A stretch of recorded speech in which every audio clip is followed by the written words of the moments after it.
Well, we know that August is here and that the college football season is upon us. Really excited to see Manny Diaz take over this Duke football program. We got to fill in some blanks. What are we thinking out of this offense this year? Find out on today's episode of Locked On Blue Devils.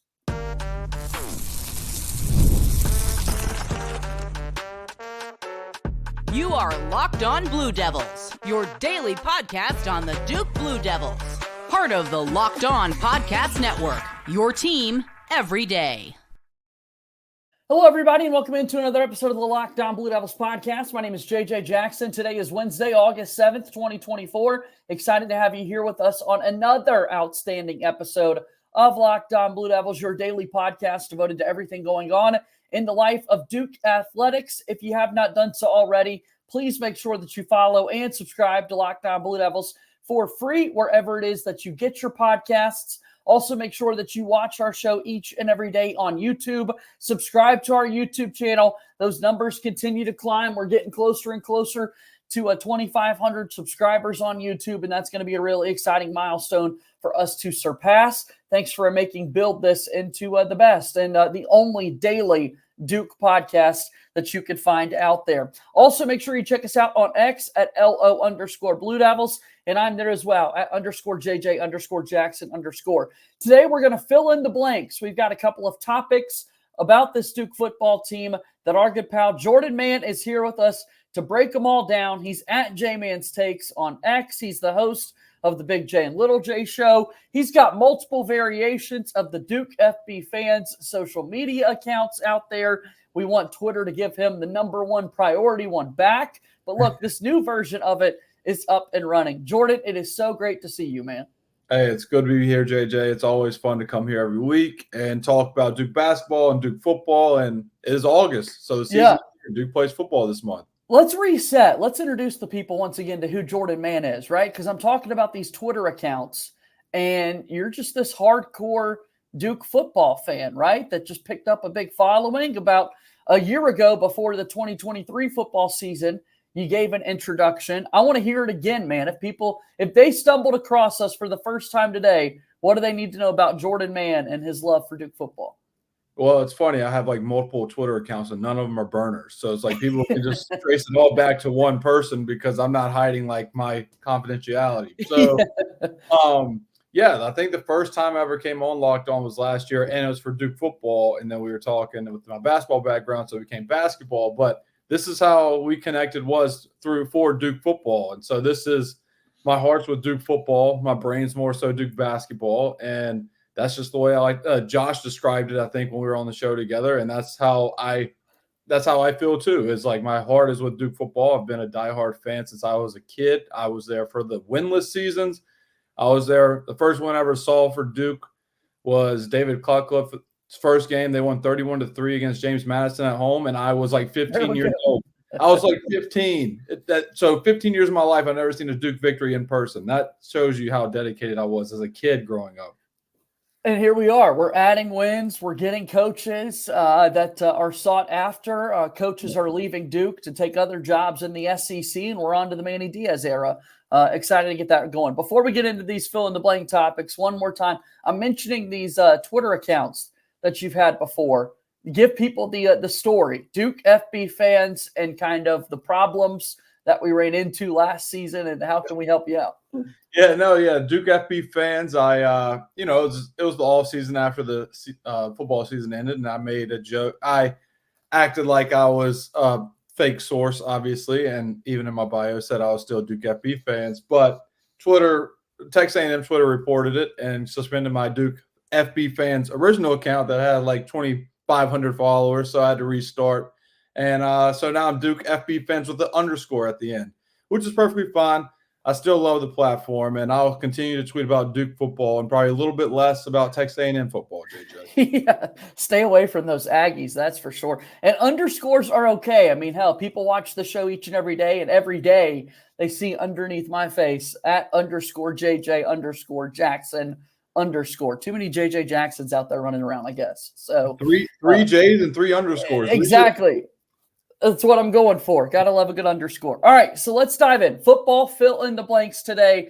We've got topics. They'll be in the description down below of this episode, and I want to hear from you as well in the YouTube comments. Sound off and let us know how you would answer these topics. Duke's offense will be blank. I think explosive, man. That's an adjective that you see a lot in the football world. When you talk about offense, it's so easy to describe what you're looking for by using the word explosive. But I actually do believe that when you look at what Jonathan Brewer did his last couple of seasons at SMU, and obviously the stops prior with Miami and being connected with Manny Diaz previously. I mean, this is a guy that knows offense. He's got a good quarterback setup with Malik Murphy coming in to take over. That's what I'm thinking of this offense. What do you think, Jordan?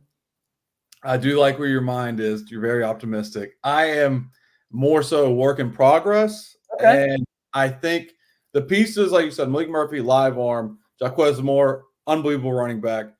The wide receiver room, I think, is probably Duke's strength in terms of depth, like from top to bottom, really good players across the board. But the O-line, that is it's basically Band-Aid. It's Band-Aids over the leaks that have left Duke, whether it was graduation, transfer, whatever, going pro. And now you got guys that are unproven coming to Duke, and with Brian Parker coming back. And you just got to see if these pieces can be a unit. Like if it was flipped and the defensive line lost everybody, it's different because defensive line is more, you can be selfish and it's more individualized, whereas O-line is more of a team bond every snap. You got to be on the same page with four other guys. So right now, work in progress, but that's why it's a good thing Duke's non-conference slate is not that challenging in terms of Power 5 or Power 4 now football. You got Elon, Northwestern, UConn at home, and Middle Tennessee State. So They can have a month to get it together right before conference play, and we'll see where we go. I do like a work in progress. That's fine. I think that hopefully it gets better each and every game. And to your point, being able to work through that non-conference part of the schedule first before you get into the league games. Yeah, let's be an explosive work in progress, if that's okay. Hopefully the work in progress results in an explosive offense. All right, let's switch sides of the ball to the defense. Blank will be Duke's best defender. I'll let you go first on this one. So I've been pondering this question, where I want to go with it. I have to say Chandler Rivers. He's been a starter since a true freshman. Year 3 now as a starter in this defense. Could have went linebackers with Trey Freeman. Defensive line, I love Wes Williams and those guys. Kennedy Charles, I think would be pretty good, and Jalen Stinson coming back. But I'm just naming guys now. But I will say Chandler Rivers because he has shown me for 2 years now as an underclassman that he can play at a high level. And year 3, he's going to be a captain or a leadership role, and I think he's going to prevail.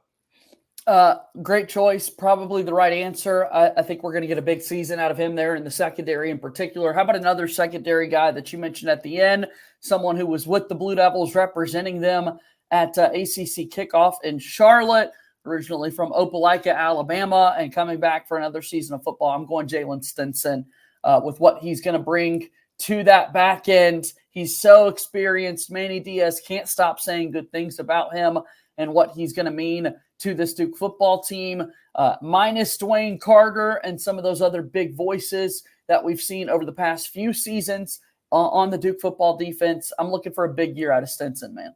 Yep, that's a good one. I mean, he is another guy that's been around for Duke for a few years, and he's quick, he's explosive. Look, even though he's undersized, people will say he's one of the hardest hitting guys on the team, and you saw it last year, and I'm excited for year 3 or 4 for Jalen Stinson. Yeah, let's talk expectations for Manny Diaz. Let's talk, where does Duke actually rank within the state of North Carolina going into the new season, and some other fill-in-the-blank topics, and we'll do that after we take this first time out here on today's episode of Locked On Blue Devils. Yes, Locked On Blue Devils here today is brought to you by our friends over at Game Time.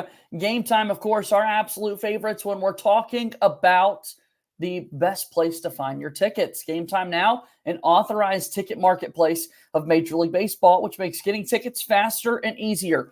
Prices on the Game Time app actually go down the closer that it gets to first pitch. With killer last-minute deals, all-in prices, views from your seat, and their lowest price guarantee, Game Time takes the guesswork out of buying MLB tickets. That's right. Go ahead and you could save up to 60% off buying last-minute seats for sports, concerts, comedy, theater events, and so much more. They've got a panoramic view from your seat in the app before you buy. It's the lowest price guarantee. Your Game Time will credit you 110% of the difference. Take the guesswork out of buying tickets with Game Time. Download the Game Time app, create an account, and use code LOCKEDONCollege for $20 off your first purchase. Terms apply. Again, create an account and redeem code LOCKEDONCollege, LOCKEDONCOLLEGE, for $20 off. Download Game Time today. Last-minute tickets, lowest price, guaranteed. Game Time, a proud sponsor of Locked On Blue Devils.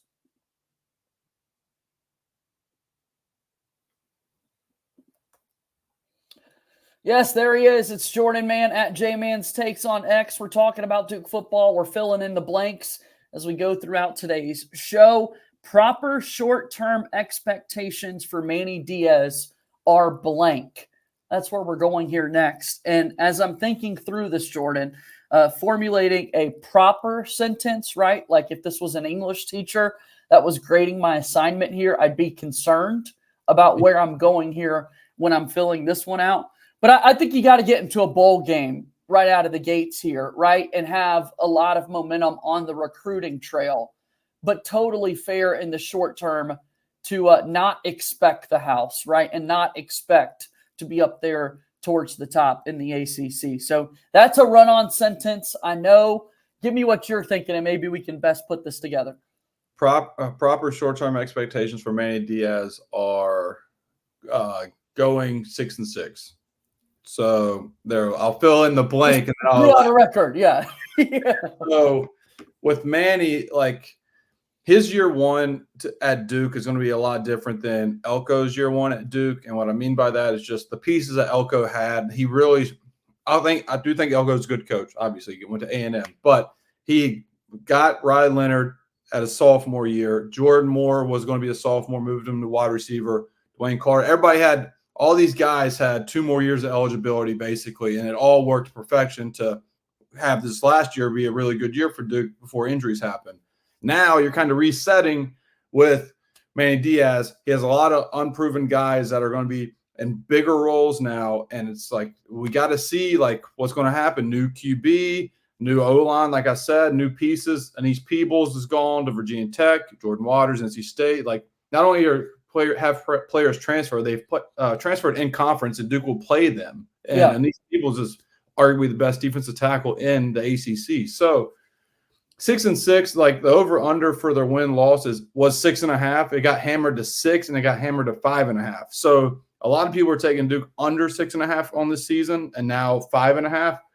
And I think 6-6 is probably right where you see it. And I realistically think that would be a great spot for Duke to be in this year for year one. Yeah, I mean, it's short-term expectations. What about beyond the record? I kind of mentioned recruiting and that sort of thing. What do you think those proper short-term expectations would be beyond just what we see on the field? Is it players developing from week 1 to week 12? Is it the recruiting side of things? Is it fan turnout and the buzz around Duke football? What do you think it is? Yeah, I mean, you always want player development, especially with the guys that you expect to be at Duke for 2 or more years from now, right? Yeah. So you want to see guys improve throughout the year. The key is like there's holes that Duke was not able to fill this offseason, so they've had to plug guys in different areas. Some guys have moved positions that we'll talk about on the Big J and Little J show, a little preview of guys that have moved around to fill depth. So I think you will see at the end of this season, to go a bigger window of the short window, Duke's going to hammer the portal again next offseason to get those pieces that they basically missed because Manny and them got hired later, and it is what it is. But I think next season you'll see Duke again plug guys from the portal and bring in a pretty good recruiting class that he has done so far in year one. All right, on to the next one. Fill in the blank here on this Wednesday on Locked On Blue Devils. Duke will be the blank best ACC team in state this year. So looking at the Blue Devils, Wake Forest, the Tar Heels, and NC State. If you had any other thoughts about kind of the FBS schools inside the state as well, if you want to talk App State or Charlotte or ECU, what do you think? When you think about the state of North Carolina, where do the Blue Devils fit into that picture? Even if you throw all those guys in, and rightfully so, like shout out to App State and UNC Charlotte, Sun Belt, and Conference USA. I think UNC Charlotte or wherever Charlotte is now. I have Duke third, and I'm going to get flack from Duke fans, rightfully so. But the good news is Duke can prove me wrong by playing the two teams and beating the two teams I have ahead of them. They beat NC State last year, obviously, Yeah. And Duke hasn't beat UNC since Daniel Jones was QB. So number one is going to be UNC to me. Number two is NC State. Those are the teams I prefer Duke to beat. Like if you had to choose, I'm beat UNC every year. NC State's second to me on that. And I think Duke's better than Wake Forest. And people could say as a coin flip, Bud Elliott, who I love, college football guy on the Cover 3 podcast, rated Duke as the worst ACC team coming up this season below Wake Forest. So I think Duke is better than Wake Forest, but we'll see. Again, we play them too. So Wake Forest can prove me wrong and beat Duke. And all of a sudden Duke's the fourth best team this season. So we'll see. Yeah, I'd really be curious to hear Connor O'Neill's perspective, your colleague there on the Big J and Little J show, who does great work covering Wake Forest in addition to the Duke Blue Devils. I tend to be in the same boat with you, though, just because I love where Duke's at with that quarterback spot going into the season. I love the skill guys going into the year. The defense, yes, it's a lot of turnover from what we've seen in previous seasons in some regards, but Manny Diaz is a defensive guy. So, and to your point, Duke gets to play so many of these in-state teams this season on their schedule. So, put up or shut up, make it happen, and we'll see what they can do there. Yeah, 100%. Look, at the end of the day, the players play. I'm just here to talk my nonsense. And, JJ, I'm never wrong about anything. So what I say is the truth. Without a doubt. And hey, we'll quickly talk on the schedule, just the fact that we did, and who knows what it looks like a year from now, 3 years from now, as conference realignment continues to be a topic of discussion and the college football playoff is now expanded to 12. I feel like we got it right, though, in the fact that, yes, we now will be able to see Duke play those fellow ACC schools on their schedule each, right? Like, that's big, man. In this state, growing up in it, fans of so many different schools. Why would you not want to be able to have those games on your schedule each and every year?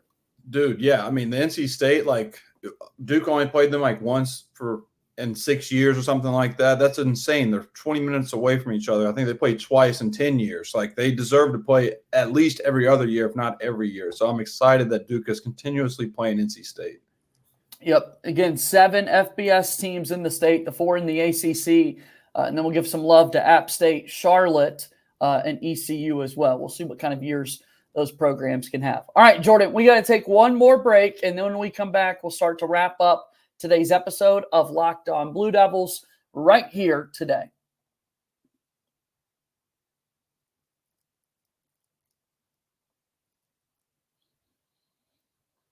I'll say it again. Thank you so much for making Locked On Blue Devils your first listen each and every day. For your second listen, we're talking a lot of college football, and we want you to go check out the Locked On College Football Podcast. Spencer McLaughlin gets you ready for an exciting season on the gridiron with discussion on the upcoming season and the ever-changing landscape of college athletics, including conference realignment, the transfer portal, NIL, this new college football, expanded playoffs, and more. Locked On College Football is available on YouTube or wherever you get your podcasts. It's part of the Locked On Podcast Network, your team every day.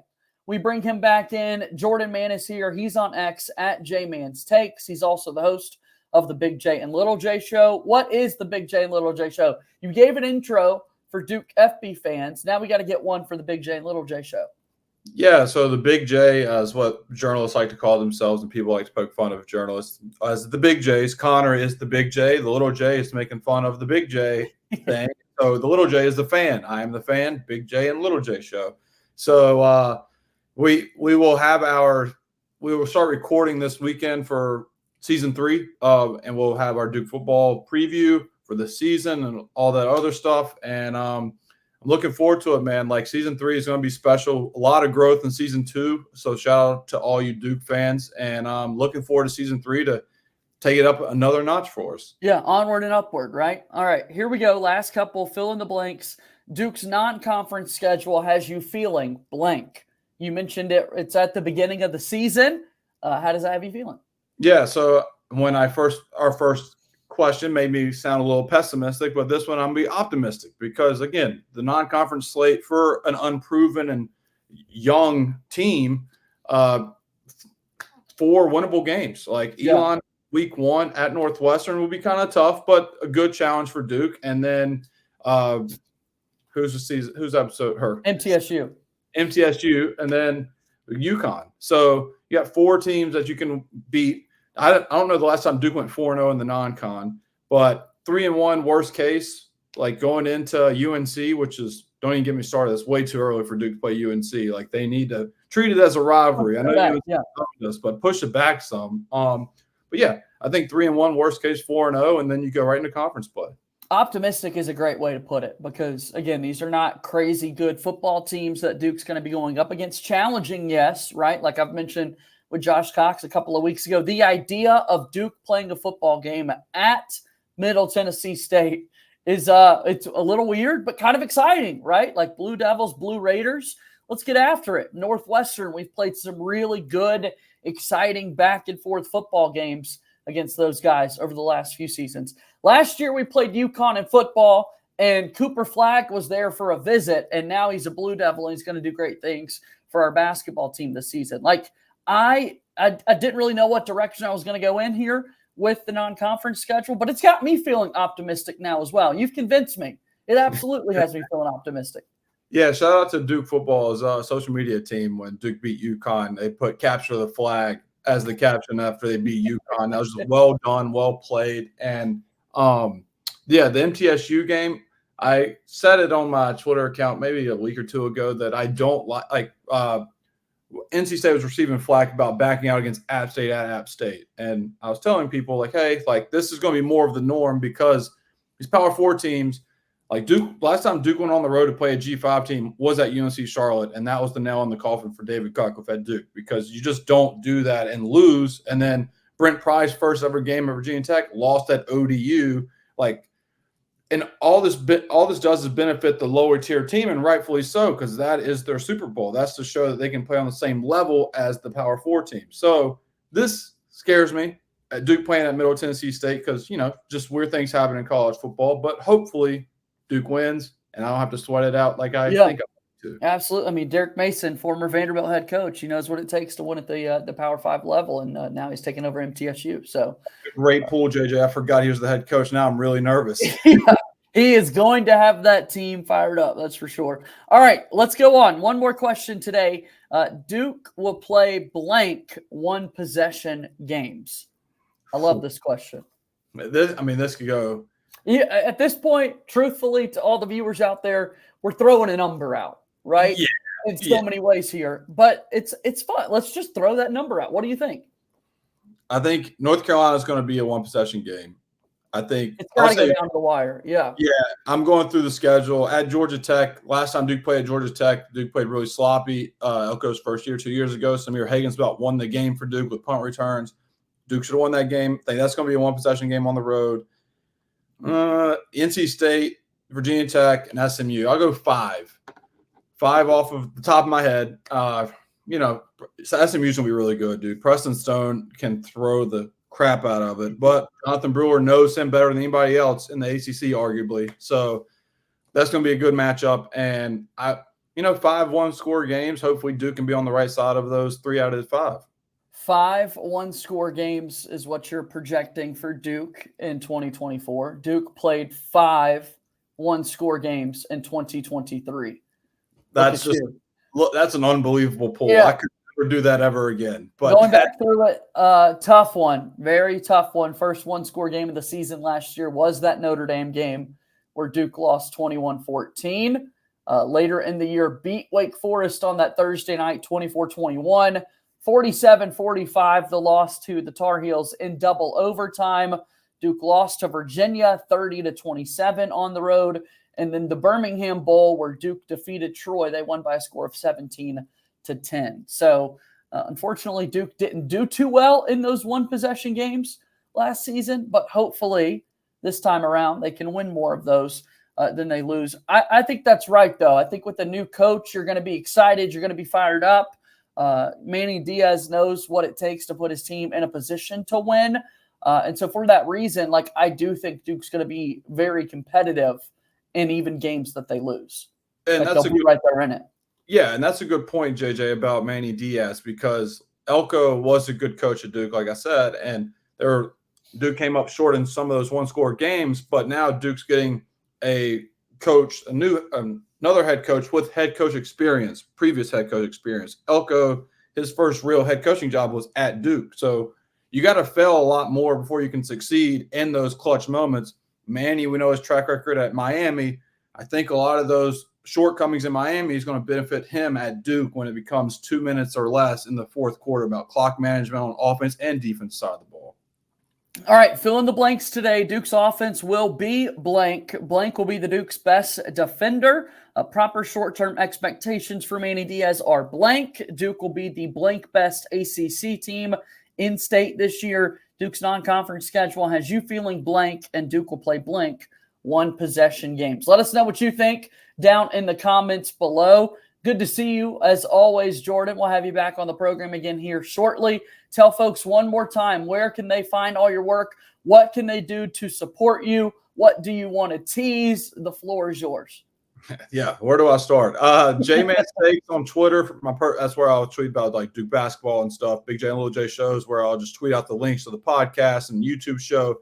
YouTube channel is J-Man _, where I'll also upload the Big J and Little J show with other content. And then lastly, the Duke FB fans _ on Twitter or on X is where you'll find all my Duke football takes and all my right Duke football takes, because like I said, JJ, I'm never wrong apparently. Yeah. So I'm looking forward to coming back on and talking more Duke football. And then obviously basketball season around the corner as well. Let's do it, man. We'll talk to you soon, Jordan. Thanks for stopping by.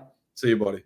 All right, that's Jordan Mann joining us here on today's episode of Locked On Blue Devils, and that brings us to the finish line of yet another show here on the program today. Again, please make sure that you subscribe to Locked On Blue Devils for free, wherever it is that you get your podcasts. Subscribe to our YouTube channel, like this video. Your support means a whole lot. What do you think about the Duke football team going into the new season? And a special shout out to all of our everydayers that we've got in the mix. That'll do it. As always, go Duke. I'll talk to you tomorrow. My name is JJ Jackson. Thank you and good day.